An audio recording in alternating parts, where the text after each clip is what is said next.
جب کوئی قرآن کریم کی تلاوت کرتا ہے تو اللہ تبارک و تعالی خود اس کو سماعت فرماتا ہے۔ انسانوں کو راہ دکھانے والی کتاب ہے، اس کو دیکھنا بھی عبادت ہے، اس کو چھونا بھی عبادت ہے، اس کا سننا بھی عبادت ہے، اس کا پڑھنا بھی عبادت ہے، اور پڑھ کر اس پر عمل کرنا سب سے افضل ترین عبادت ہے۔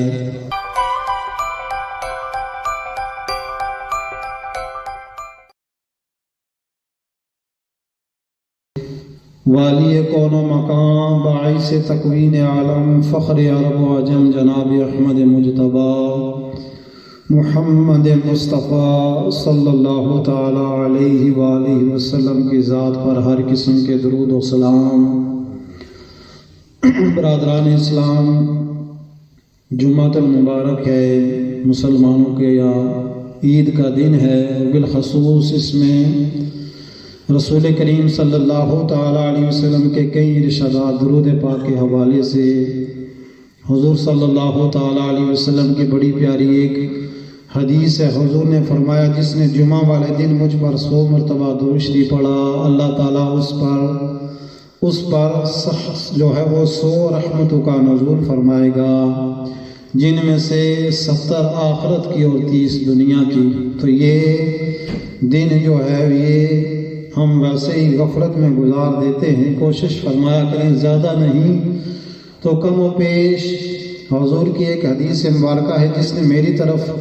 شوق اور محبت سے 3 مرتبہ صبح اور شام درود پاک پڑھا، اللہ تعالیٰ پر حق ہے کہ اس کے اس دن اور رات کے گناہ بخش دے۔ یعنی جو 3 مرتبہ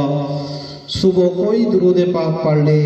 افضل درود ابراہیمی ہے، درود پاک پڑھ لے، یا سب سے یہ چھوٹا درود ہے صلی اللہ علی محمد، یہ پڑھ لے،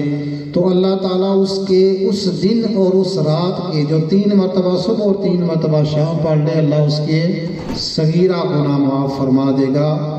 کبیرہ گناہ اللہ توبہ سے معاف فرماتا ہے۔ اللہ ہمیں حضور کی ذات پر درود پاک پڑھنے کی توفیق عطا فرمائے۔ آج کے بیان کا موضوع قرآن کریم کی فضیلت اور عظمت کے حوالے سے چند باتیں آپ کے گوش گزار کروں گا۔ اللہ تبارک و تعالی نے ہمیں قرآن مجید فرقان حمید عطا فرما کر ہم پر بہت بڑا احسان فرمایا، اور یہ قرآن کریم ہدایت کی کتاب ہے، ہدایت کا منبع و سرچشمہ ہے، اور بولے بٹکے انسانوں کو راہ دکھانے والی کتاب ہے۔ اس کو دیکھنا بھی عبادت ہے، اس کو چھونا بھی عبادت ہے، اس کا سننا بھی عبادت ہے، اس کا پڑھنا بھی عبادت ہے، اور پڑھ کر اس پر عمل کرنا سب سے افضل ترین عبادت ہے۔ جب کوئی قرآن کریم کی تلاوت کرتا ہے تو اللہ تبارک و تعالی خود اس کو سماعت فرماتا ہے۔ جب کوئی مرد یا عورت قرآن کریم کی تلاوت کے لیے بیٹھتے ہیں تو ان کی تلاوت شروع ہوتی ہے تو فرشتے جوگ در جوگ جو ہے اس کی تلاوت سننے کے لیے حاضر ہوتے ہیں، اور فرمایا جو بندہ یا بندی قرآن کریم کی تلاوت کرتے ہیں ان کے سر سے لے کر آسمان تک فرشتوں کا ہجوم ہوتا ہے، اور اللہ تبارک و تعالی اس بندے یا بندی پر اپنی رحمت، اپنا سکینہ نازل فرماتا ہے۔ بڑی یہ افضل عبادت ہے، مگر افسوس کہ ہم نے قرآن کریم کی تلاوت سے آج محروم ہیں۔ وہ ہمارے اسلاف، ہمارے اکابرین کی زندگی کا مطالعہ کریں تو ہمیں پتہ چلتا ہے، بقول ڈاکٹر محمد اقبال، علامہ اقبال رحمۃ اللہ تعالی علیہ، آپ نے اس شعر کے اندر اس نقشے کو بند کیا کہ وہ معزز تھے زمانے میں مسلمان ہو کر، وہ معزز تھے زمانے میں مسلمان ہو کر اور خوار ہوئے تارک کے قرآن ہو کر۔ ان کی عزت اس لیے تھی کہ قرآن کی تعلیم پر عمل کرتے تھے۔ صحابہ کرام کی زندگی کا مطالعہ کیجیے، صبح و شام اللہ کے اس کلام، اس کو اللہ کی ہدایت یافتہ کتاب سمجھتے تھے،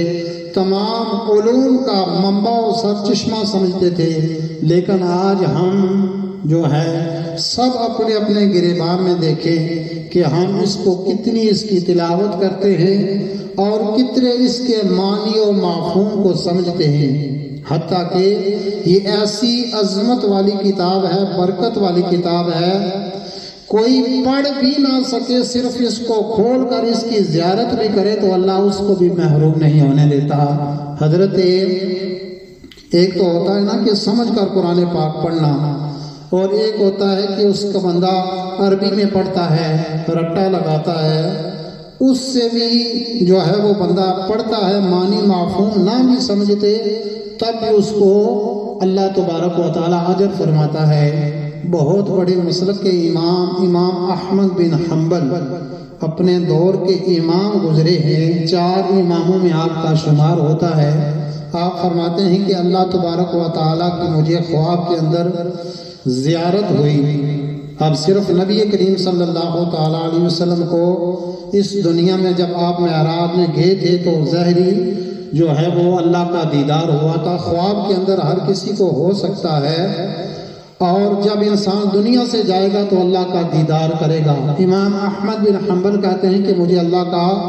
دیدار خواب کے اندر ہوا تو میں نے اللہ رب العالمین کی بارگاہ میں عرض کی کہ مالک، کون سا ایسا افضل عمل ہے کہ جس کے ذریعے لوگ تیری قربت، تیرا قرب حاصل کرتے ہیں؟ تو اللہ تبارک و تعالیٰ نے فرمایا کہ امام احمد بن حنبل وہ قرآن کریم ہے، قرآن کی تلاوت ہے۔ تو میں نے اللہ کی بارگاہ میں عرض کی، مالک کیا سمجھ کے قرآن پاک پڑھنا یا ویسے ہی کرنا؟ فرمایا جو سمجھ کے پڑھے اس کے لیے بھی یہی فضیلت ہے، اور جو ویسے عربی عبارات بھی پڑھے اس کے لیے بھی یہ فضیلت ہے کہ اللہ اس کو اپنا قرب عطا فرماتا ہے۔ حضرت عیسیٰ علیہ نبینا علیہ الصلوۃ، صرف ایک بسم اللہ الرحمن الرحیم کی فضیلت سماعت فرمائے۔ عیسیٰ علیہ الصلوۃ والسلام کے دور کا واقعہ ہے کہ آپ کسی قبر کے پاس سے گزرتے، آپ نے دیکھا کہ قبر کے اندر اس قبر والے کو عذاب ہو رہا ہے۔ کچھ عرصے کے بعد آپ واپس آئے تو دیکھا کہ اس قبر کے اندر وہ جس مردے کو عذاب ہو رہا تھا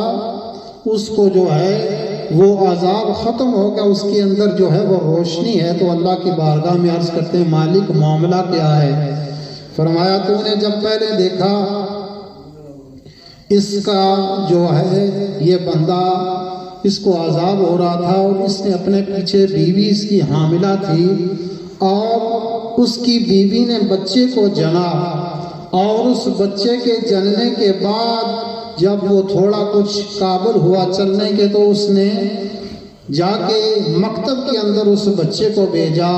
اور آج اس بچے نے پڑھا بسم اللہ الرحمن الرحیم۔ تو مجھے حیا آئی کہ جس کا